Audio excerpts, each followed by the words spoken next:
નમસ્કાર. આપણું ગુજરાત છે જેને આપણે ગરવી ગુજરાત કહીએ છીએ અને ગુજરાતી તરીકે આપણા સૌ ગુજરાતીઓ આપણે ગર્વ લઈ શકી કે દાદા સોમનાથ અને દ્વારકાધીશની ધજાઓ ફરકતી હોય અને જ્યારે જ્યારે દેશ ઉપર સંકટ આવ્યું છે ત્યારે ગુજરાતે લીડ લીધી છે.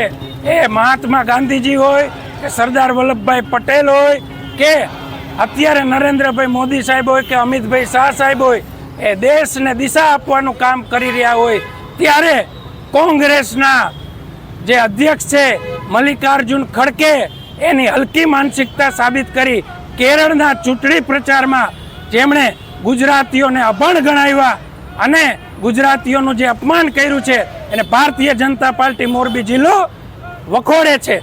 અને જ્યારે જ્યારે દેશને જરૂર પડી છે ત્યારે ગુજરાતે કંઈ બાકી નથી રાખ્યું. તન મન અને ધનથી અને શૈક્ષણિક રીતે પણ જે કોંગ્રેસના પણ દિગ્ગજો રહ્યા છે એ ગુજરાતના પનોતા પૂતના રહ્યા છે ત્યારે એ ભૂલી ન જાય અને ગુજરાતનું અપમાન એ ગુજરાતીઓ સહન નહીં કરે. આવનારી સ્થાનિક ચૂંટણીઓમાં કોંગ્રેસને જડબાતોડ જવાબ ગુજરાતીઓ આપશે અને કોંગ્રેસીઓને ધૂળ ચાટતો જવાબ આપશે.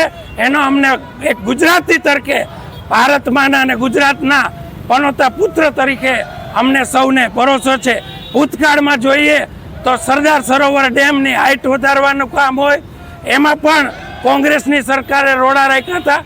આ ખેડૂતોને પાણી મળે એમાં પણ ગુજરાતના ખેડૂતો એ જે છે સમૃદ્ધ થાય એને એ લોકો ઈચ્છતા નહોતા અને અવારનવાર કોંગ્રેસ છે એ ગુજરાતનો વિરોધ કરતી આવી છે.